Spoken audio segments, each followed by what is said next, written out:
2D beat-em-ups on PS1 went completely under my radar, mainly because I was solely focused on the Tekken series. Another reason was that it was during that everything needs to be in 3D era, and I was also thinking like that. Now when you compare these two graphical styles, 2D is the clear winner. I got really obsessed with these graphics in recent years, so I was very happy to find out that there were quite a lot of games like this on PS1. Marvel Super Heroes was released in 1995 for arcades and in 1997 for the first PlayStation and Sega Saturn. It was developed and published by Capcom, who pioneered the genre with fantastic Street Fighter II in the early 90s. PS1 magazine gave it an 8 out of 10, saying that it is a decent comics title for the PlayStation.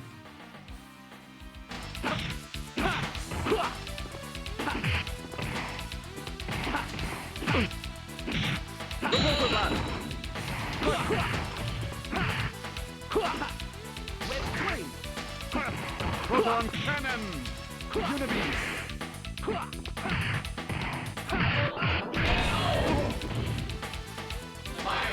One for J-Day. The 2D graphics I mentioned in the intro are the best part of this game for me.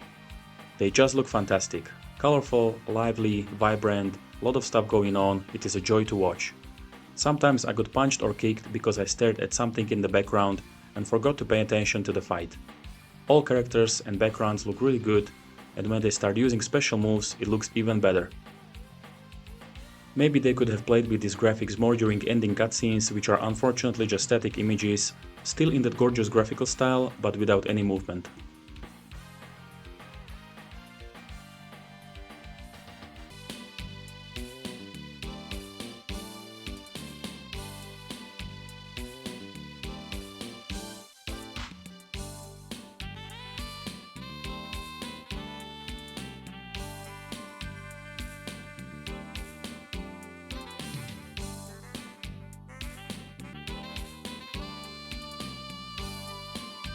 Gameplay is something you either love or hate, or maybe both.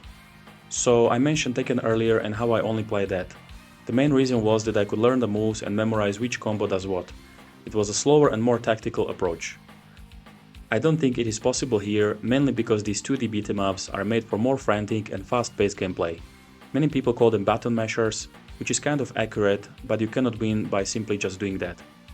The combos here are much more complicated for me to learn, probably because it is so fast. But that doesn't mean I didn't enjoy it. Most fights were super fun for me, except those with final boss, which were sometimes almost impossible, even on the lower difficulty. When he starts pulling his combos, you have very little chance to survive it. Or maybe I'm not that good in this type of fighting games like other people are. Anyway, gameplay is fun, but sometimes way too difficult for its own good. Speaking of difficulty, you can choose between 1 star up to 8 stars, which is the highest level. I think this was the same case in Street Fighter II game and all its versions.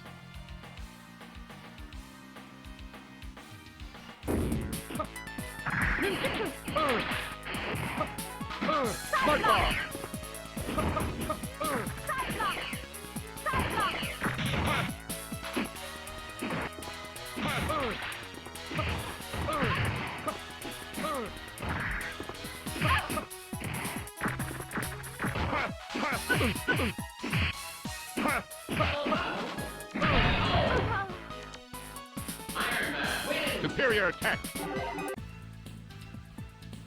There are also 8 fights you need to go through, including the final boss. When you pick a character, they jump out of the windows to start the fight, which is very cool addition. Each character has some background story shown after beating the final boss, Thanos. Personally, I think that this game could have had more fighters in its lineup. Maybe adding more villains from Spider-Man's universe like Venom, Lizard or Green Goblin would spice it up a bit more, and you would have more variety of characters to choose from. Soundtrack is typical for arcade-style beat-em-up. It is absolutely fine by me, even though it doesn't reach the quality of Tekken or Street Fighter music. Every superhero has some lines they say during combos or special moves. Each of them has their own stage music, which I can play for you now.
Replay value in fighting games is almost endless. Playing them with your friend or family member never gets old, especially when you want to argue which superhero is better or stronger. Overall, I will give Marvel Super Heroes a 7 out of 10. It is a fun arcade beat-em up with absolutely magnificent 2D graphics. The roster is very good, but I was missing unlocking bonus characters like in other fighting games. The cover art for this game is beautiful, just like the game. You can see main characters in different poses fighting for your attention. On my PS1 tier list, I will put it ahead of the Need for Speed and Driver because I like this game more. Marvel Super Heroes is a very expensive game, both PS1 and Saturn versions. It starts from around $75 including shipping charges. The best way is to get a Japanese version, which can cost you about $40.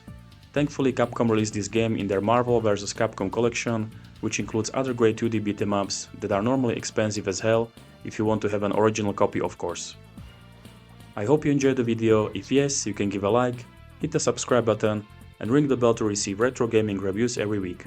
That is all from me for today. Thank you all so much for watching, and remember, do not underestimate the power of PlayStation.